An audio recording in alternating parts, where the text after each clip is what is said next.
If you are doing editorial retouching, you're gonna need two things: perfection, and also today's world, you have to be fast. And there comes Retouch4me AI, which will give you a way to be faster, but also I'm gonna show you a tip to be even faster and non-destructive workflow on Photoshop. If you stick around, at the end I'm gonna talk about 20% off. Here we are in Lightroom. You can actually just right-click and go to Edit In, and you have the Retouch plugins directly here, but we're gonna use Photoshop to have even more control. Now, with the image loaded on Photoshop, let's take a closer look. You can see some stuff that you want to correct, some dots here and there. And to do this, I'm gonna duplicate the layer first, and I'm gonna go to Filter, Retouch4me, and Retouch4me Heal. Boom, already perfect. Here you have the sensibility that you can reduce if you want. You can see they actually mask what the software is doing. Also, if it has a strange result, you also can tell the software that this is a close-up, this is an American plane, this is full length. So it will help the software identify the subject, but I didn't find any problem using the out. On the top here, you have the before and after, and it's always good idea to just click before and after to be sure that you are correcting the right things. And one of the things that is not correcting properly is the nose here. I want to keep those dots because the makeup artist actually added those, so that should be in the image. You can go to Erase tool over here and actually just erase this. Let me make this thing bigger. And there you go. That is nice and all, but I don't really like to work like this. And what I'm gonna do, make a mask over here and press apply. So instead of just flattening everything on the layer, it will create a mask where I want the corrections to be. And let's press OK.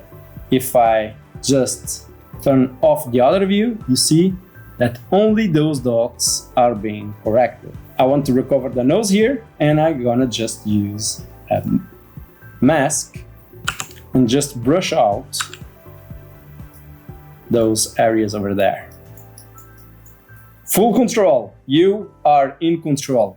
One of the big problems that I have in retouching is the dodge and burn. I really hate it because it's a lot of work, and sometimes you're not really seeing what you are doing until it's too late. It's okay. Dodge and burn is more like painting than anything else, but this will make everything easier. So I'm gonna flat this visible layers all the way to the top. So Ctrl-Shift-Alt-E, there we go. And let's go to Filter, Retouch4me, and burn it, baby, burn it. Yeah, I mean, immediately you can see that the result is way better. Now, I already played a little bit. Usually by default, this is 100%. I liked it really to push it hard, and the result is pretty damn good. Also, you can warm up a little bit. And again, you have this, press and hold, and you can see the affected areas, which is a lot. The before and after tells everything, but this thing really shows what is happening on the image. The cool thing is that you can create a soft layer. So I'm gonna activate this and just press apply. For some reason, it's not applying automatically soft light, but you have to put it in soft light. There you go. Again, let's create another layer to remove the shining of the face, the shiny thing on the face. This is one of the most difficult things to remove on skin, is the shine on the face. So it's a godsend, this filter. So let's apply filter, Retouch4me Mattifier. So the shininess will disappear. Look at that immediately, the big difference, like the before and after. Maybe it's a bit too much. Yeah, about that, it's perfect. If you are not sure what it's trying to reduce, is those areas over there. And again, you have the mask and all of that. Now you can create as well a mask. Let's press apply. And boom. Maybe it's too much. Maybe it's still too much. So what I'm gonna do is reduce the fill or the opacity a little bit, the before and the after. A really big difference. And you saw how fast we were. But if you want to be even faster and non-destructive, well, we are using layers, but still it's a bit destructive workflow. And you want to be non-destructive workflow, check this out. Here we are back in Lightroom. Here is the image that we're gonna work on.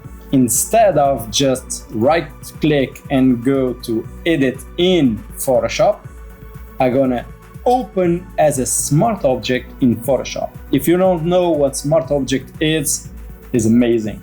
Here we are in Photoshop. Here is the smart object. As you can see, it's not a background, it's a smart object. There is a big advantage, but some advantage is that some filters doesn't work. Okay, they are gray out. But Retouch4me is not. So you actually can use it on smart objects. So I promise you to be even faster, but this is fast. Check this out. I'm gonna press in Actions, and I have a folder that I have Retouch4me MDS, Miguel Sa. And if I just press play, it will magically do everything. Like that. How cool is that? The cool thing is non-destructive. I saw the Mattifier is way too aggressive. So let's start with the Mattifier. I'm gonna double click on it, let it load, and it's way too much. Let's reduce it a little bit. Let's press apply. And there you go. Imagine now, oh damn, I want to change the white balance. Double click on the smart object. I am editing the raw file, so the filters here are not applied. And the model a little bit warmer. Select the subject and let's warm it up a little bit. And let's press OK. Let Camera Raw process its thing and it will renderize the filters. How cool is that? If I zoom in over here, so you can see the dress has these seams that I don't really like and I want to iron it. Come on, this is an editorial, you need perfection. There is a plugin for that. Let's go to Filter, Retouch4me, and Retouch4me Fabric. Okay. Now, it looks better. Let's see the before and after, but not as I wanted. Now, the glow did disappear a little bit. Most of the times that's good. Sometimes it isn't, but the seams is not that well done. I was expecting a little bit a better result, honestly. Okay. Now, if you're not happy, as I am not happy with the result, you can tell that you're not happy. It will prompt this message, okay? You can send this image to the database Retouch4me to be trained to be actually a better AI. I'm not going to do that because I don't have the authorization of the model, I don't have the authorization of the makeup artists and the hairdresser artists because that was their photo shoot. At least they are asking you to. But yeah, all the other plugins work flawlessly and this one, it looks better, but I want to keep a little bit the highlights. Now, I'm gonna put it in full length. Much better. Much better. Before and after. Much better. I'm sure that Retouch4me is watching this video and they will improve on this plugin. So let me just mask out the highlights that I want to keep. And let's press apply. There you go. The before and after. You can buy this individual filters on the Retouch4me website. You just select the ones that you want, that you actually need, and you can buy over time. Of course, use my promo code on the description so you have 20% off, and drop a comment if this is something that you would use. Me personally, I'm gonna use it a lot on high-end retouching The Mattifier, it's a godsend. Yeah, I'm gonna use it a lot because if you want perfection, you want a bunch of control, that is the plugins to use.